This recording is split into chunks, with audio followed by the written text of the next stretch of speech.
Good morning, Covenant Daily. My name is Josh Lehman, and over these past 6 weeks, our church has been actively involved in gospel training.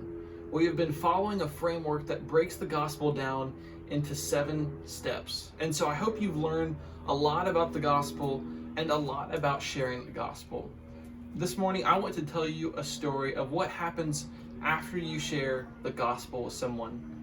In 2017, I was able to participate in a summer-long mission trip in a country in East Asia. And the whole goal of this trip was to join with our partners in building up the local church. And so we were able to stay for a whole summer on a college campus, taking language class and engaging other students with the gospel. And I remember meeting a ton of people over that summer, but one in particular comes to mind, and his English name was Derek. Derek and I became fast friends as we shared a love of sports and a love of learning about each other's culture. I asked Derek a ton of questions about his family, his upbringing, and most importantly, his beliefs.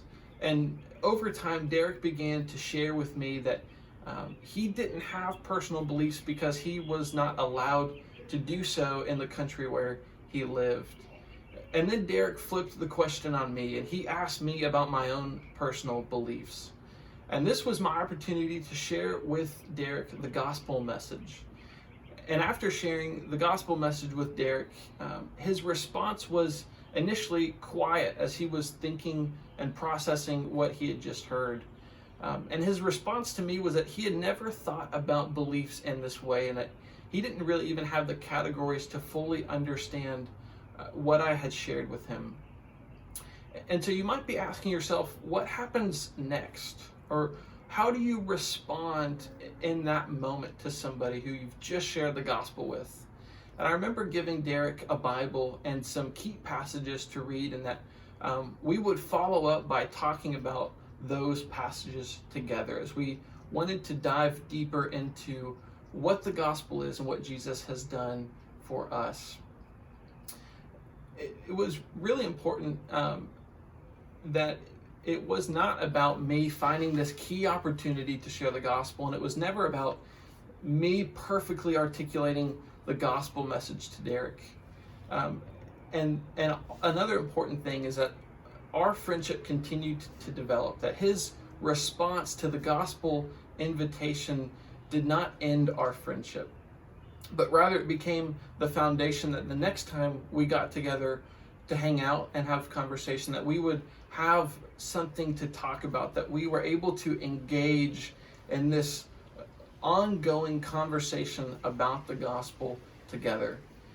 At the end of the summer, we had a chance to say goodbye to all of the friends that we had met.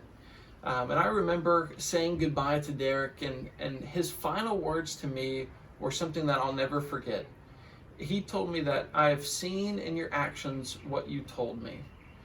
And what Derek was essentially saying was that as we had talked about the gospel, the way that we interacted, he was able to see something different about my life because Jesus has changed it and brought hope and joy and purpose to it.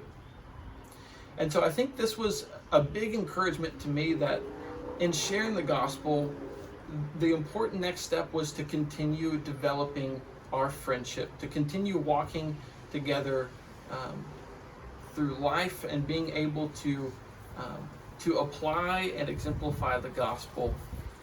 And so Matthew 5:16 perfectly captures this idea, which says, "In the same way, let your light shine before men, so that they may see your good works and give glory to your Father who is in heaven."